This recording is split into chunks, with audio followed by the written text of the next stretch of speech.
take a live look again at the intersection of Pennsylvania North Avenue and Northwest Baltimore. Last night, the scene of a raging fire in the CVS drugstore.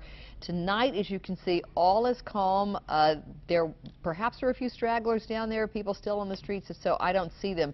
But about 30 minutes ago, it was quite a different scene. It really was. There were probably a few dozen people still congregated at North and Pennsylvania Avenue, and it was about 20 minutes after the curfew had started. They decided, okay, it's time to start clearing folks out, and tear gas started coming out, and that certainly helped to disperse the crowd down to the point where you see it now.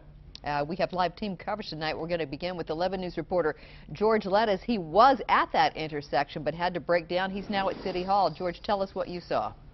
Donna and Stan, in the past 15 minutes, my two photographers and I, Daniel Francois and John Cassini, hurried down here to City Hall from North Avenue and Pennsylvania Avenue.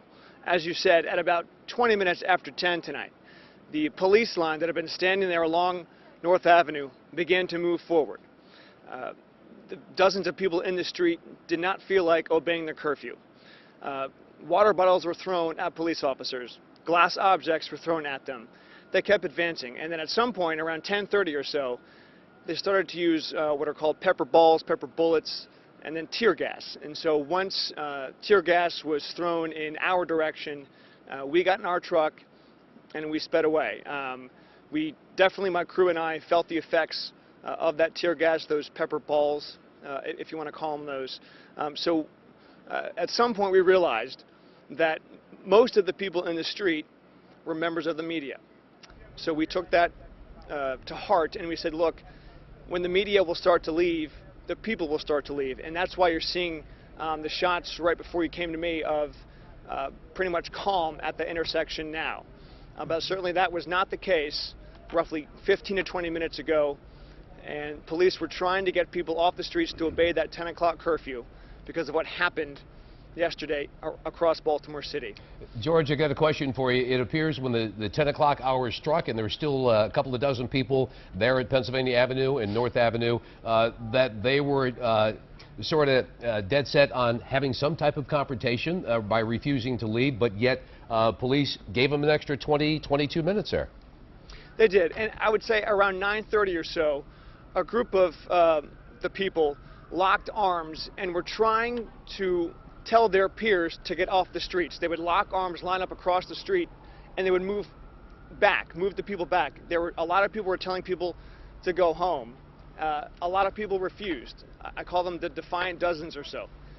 And then Senator Catherine Pugh got on the megaphone from the city police armored vehicle, and she was imploring people to take your children home.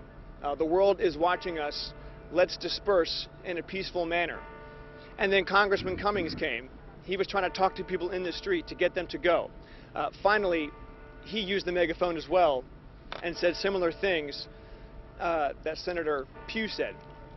George, do you clearly think that didn't work either, and so right. finally police had to decide to move forward. Do you think it was the tear gas that actually was the most effective at making people leave the scene? Well, absolutely, because we left the second some tear gas landed right near our truck, and we felt the effects and we knew it, and we got right in the truck and left.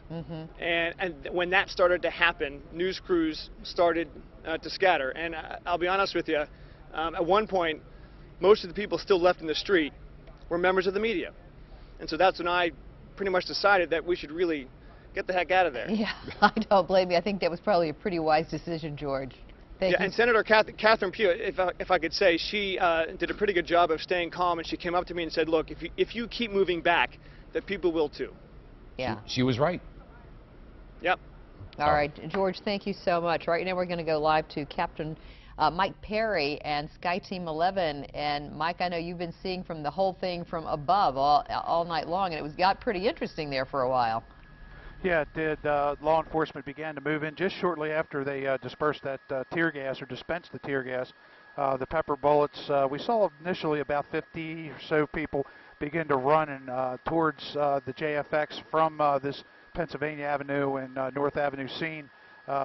Then shortly, we rolled some video. We'll roll some video for you that when police put the tear gas out, some people picked up the tear gas canisters and threw them back at law enforcement. Now, there was also some smoke in there, so that probably allowed people to pick those up and throw them back easier, but they got a little hot.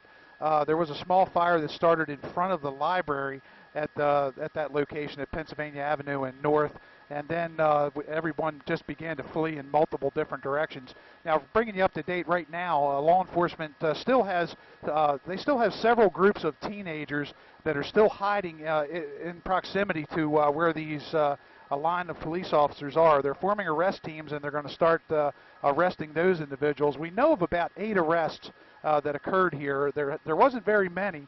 A lot of the people just got in their cars and left, as George was telling you a few minutes earlier. So the scene is a lot calmer now than it was before. There was some rock throwing. We did see people picking up rocks and throwing it at police, but there were several police helicopters, and it appeared to be very well put together, their plan on how to move people, and they appeared to try to minimize arrests. So we're not aware of any injuries. We didn't see any medical units being sent to the scene, so it appears now that it's a lot more calm than it was earlier. The most eerie thing that I've noted here is that the entire city has no cars in it. Now, you'll see one, several cars at a time about a mile away, but eerily, no real traffic movement inside the city. We don't see a whole lot of police stopping cars, but just people appear to be obeying this curfew, and they do not appear to be driving around through the downtown just sort of willy-nilly. However, the main concern here now for law enforcement that remains on the scene is simply to move these teenagers along. These stubborn teenagers in pockets are sort of playing cat and mouse with the police. They're going to form arrest teams and try to move them off, and if they can't move them off, they're going to be arrested. Back to you. Absolutely. All right. Captain Mike Perry.